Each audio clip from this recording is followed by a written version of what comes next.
আসসালামু আলাইকুম everyone, welcome to my channel. আজকে আমি আপনাদের জন্য নিয়ে আসছি মজাদার খাসির কলিজা বোনা। দেখে নিন প্রস্তুত প্রণালী। এখানে আমি দুটো খাসির কলিজা নিয়েছি। নিয়ে খাসির কলিজা দুটোকে আমি ভালোভাবে ধুয়ে উপরের পর্দাটাকে ভালোভাবে টেনে উঠিয়ে নিয়েছি। উঠিয়ে নিয়ে আমি খাসির কলিজাটা চুলায় বলক দিয়ে নিব। এখানে আমি চুলায় দিয়ে দিচ্ছি গরম পানি। পানিটা বলক চলে আসলে আমি দিয়ে দিব খাসির কলিজাটা। খাসির কলিজার সাথে ফ্যাপসা গুর্দা সবই ছিল। এখানে আমি আস্ত দুটো খাসির কলিজা নিয়েছি। নিয়ে আমি চুলায় ভাপ দিয়ে নিচ্ছি। এখন আমি দিয়ে দিচ্ছি লেবু। এখানে আমি একটি লেবুর দিয়েছি।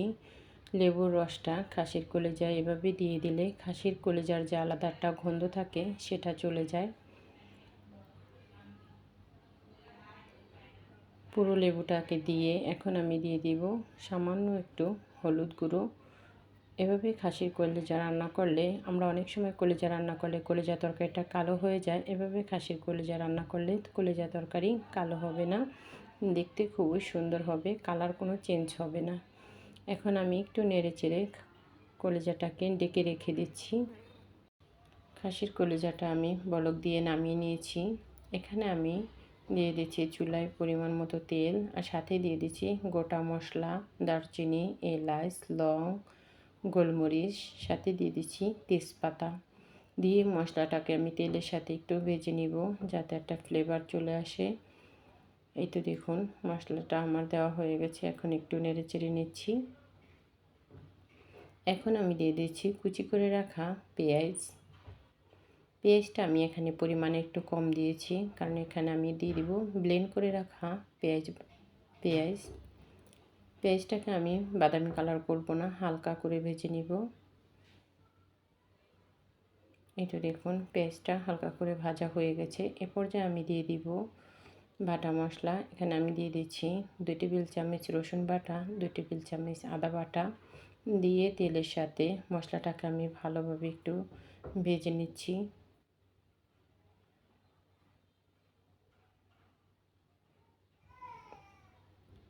এই তো দেখুন মশলাটা ভাজা হয়ে গেছে। এ পর্যায়ে আমি দিয়ে দিব ব্লেন্ড করে রাখা পেঁয়াজ।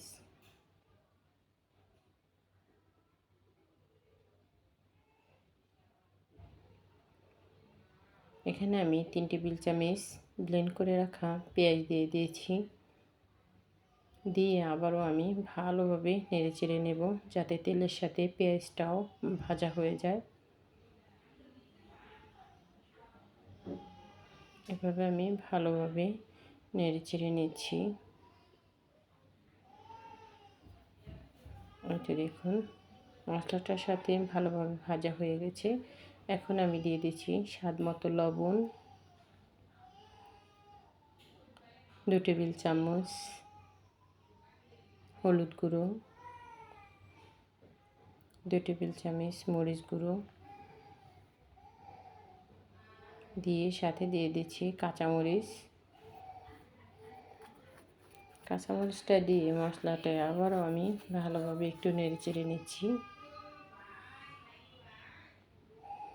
নেড়ে চেড়ে নিয়ে এখন আমি দিয়ে দিচ্ছি সামান্য একটু পানি দেওয়াটা আমার স্কিপ হয়ে গেছে, এজন্য আমি বলে দিলাম। মশলাতে একটু পানি দিয়ে আমি মশলাটাকে আবারও ভালোভাবে কষিয়ে নিব। এই তো দেখুন মশলাটাকে আমি ভালোভাবে কষিয়ে নিয়েছি। উপরে তেল চলে আসছে।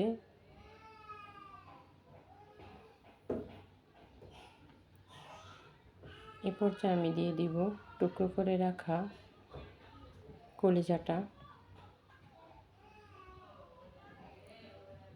কলিজাটা দিয়ে আমি মশলার সাথে ভালোভাবে মিক্স করে নিচ্ছি। মশলার সাথে ভালোভাবে মিক্স করে নিয়ে আমি কিছুক্ষণ ঢাকনা দিয়ে ঢেকে রেখে দিব যাতে মশলার সাথে কলিজাটা কষানো হয়ে যায়।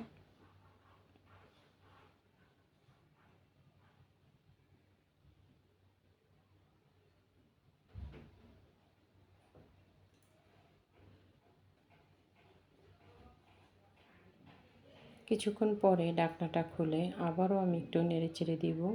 দেখুন কতটা পানি চলে আসছে। কলিজা থেকে। এখন কলিজাটা যেহেতু বলক চলে আসছে, এখন আমি একটু নেড়েচেড়ে দিয়ে চুলার আঁচটা একদম কমিয়ে দিয়ে আমি আবারও ঢাকনা দিয়ে ঢেকে রেখে দিব, যাতে কলিজাটা সিদ্ধ হয়ে যায়। এই কষানো পানিতেই কলিজাটা তাতে সিদ্ধ হয়ে যায়। আমি এটাতে আর কোনো পানি অ্যাড করব না।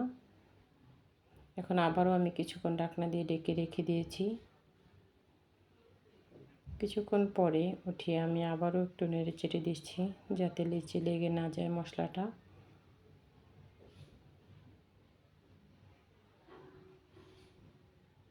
এভাবে সিদ্ধ হওয়া পর্যন্ত আমি ঢাকনা দিয়ে কিছুক্ষণ পর পর নেড়েচেড়ে কলিজাটাকে ভুনা করে নিব।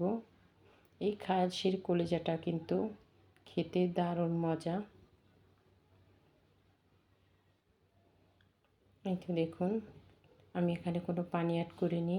এখনও খাসির কলিজাটা আমি চুলার আঁচ লো হিটে রেখে আমি ভুনা করে নিচ্ছি। এখন আবারও আমি একটু নেড়েচেড়ে আবারও একটু ঢাকনা দিয়ে ঢেকে রেখে দিব। আর এই তো দেখুন, খাসির কলিজাটা একদম রেডি। উপরে তেল চলে আসছে। আর এটা দেখতে কতটা সুন্দর হয়েছে, কতটা লোভনীয় হয়েছে আপনারা দেখেই বুঝতে পারছেন। এখন এখানে আমি দিয়ে দিব জিরের গুঁড়ো, আর সাথে দিয়ে দিব পেঁয়াজ বেরেস্তা।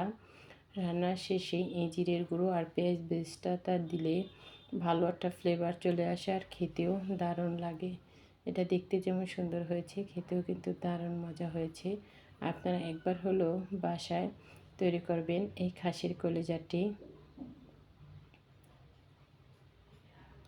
সবাই ভালো থাকবেন। আল্লাহ হাফেজ সবাইকে।